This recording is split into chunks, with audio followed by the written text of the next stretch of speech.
Wi-Fi has the ability to optimize a business's money-making capacity. Michael Fletcher, who's Sales Director at Ruckus Wireless, Sub-Saharan Africa, joins us for more. Good morning to you, Michael. This is my theme, and I'm going to say it again. All the technology that's available, your cell phone can make you a cup of tea and take the dog for a walk. Your internet is supposed to give you access to everything, but they're so slow, firstly.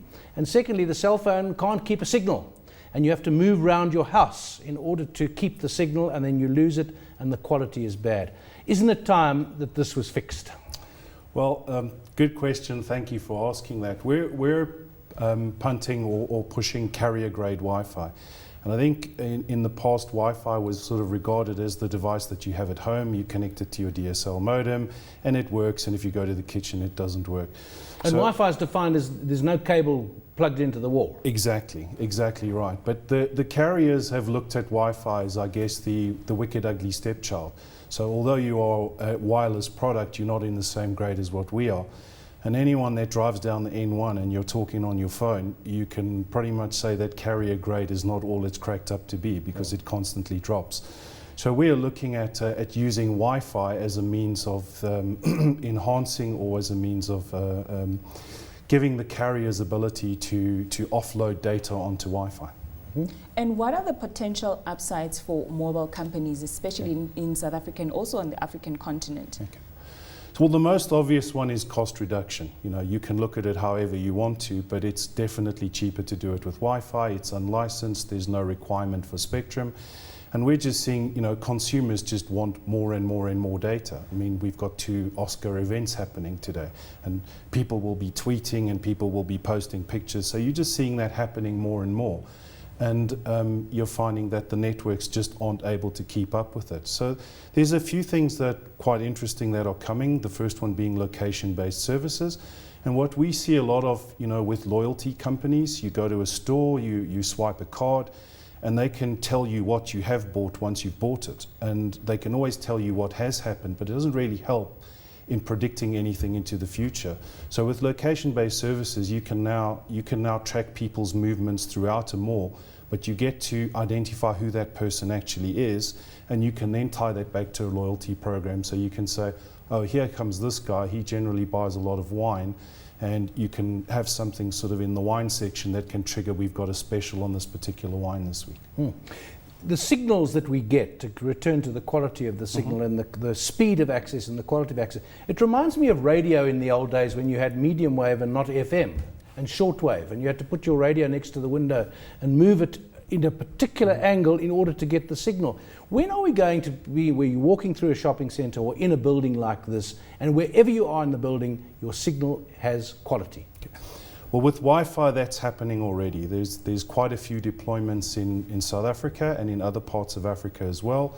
So MWeb's done quite a few shopping centres. Internet Solutions has done one as well. And if you're inside one of those shopping centres, one of the key differentiators is you will get coverage wherever you are. In the more dense areas like the food courts, you will get even better coverage where they'll put down some more access points. But it's all looking at, you know, what the value adds are further down the line, like the, you know, as I mentioned, the location-based services, proximity marketing, where you can have targeted advertising to people in a specific location. Well, let's look at the cost as well, because we know that a lot of the times in South Africa, these things, you know, they're blocked by the high costs. If you look at Asia, for example, people have free Wi-Fi everywhere. When is South Africa going to get that? And what is it that we need to get to that point? Well, we've got a few free Wi-Fi deployments. City of Tshwane's got some. There's a couple in Stellenbosch. And then there's a lot of talk. I mean, we've seen, you know, I know it's election time and government is talking about it a lot, but we're starting to see a few more serious bids. And what I'm seeing happening a lot more in Africa is if you go to an airport, there's free Wi-Fi available in quite a lot of airports now, which was something that wasn't available before. But, you know, another thing, even from a carrier perspective, is the carriers own the relationship with the device. So, you know, my SIM card inside my phone is what the carriers talk to. But, you know, I'm a person, I have, you know, 3 devices, I have a family, you know, we're typically the 2.3 devices. If you're doing something with Wi-Fi, you get the opportunity to own the relationship with a customer. So you can say, we can give you multiple logins, and if you have a particular data package, you can burn it however you want to, whether you do it on Wi-Fi, which we'd prefer, or you do it on 3G. But Wi-Fi is still very much doing all the heavy lifting as far as smartphones are concerned, because if you try and do an app update on your phone and you're on 3G, it flashes an air raid siren and says, are you crazy? Do you know what you're about to do? Turn it on to power and go to Wi-Fi. Oh, this is going to cost you a lot of money. What about in the African continent outside South Africa? Now, it's happened in Kenya, for example, with cell phones.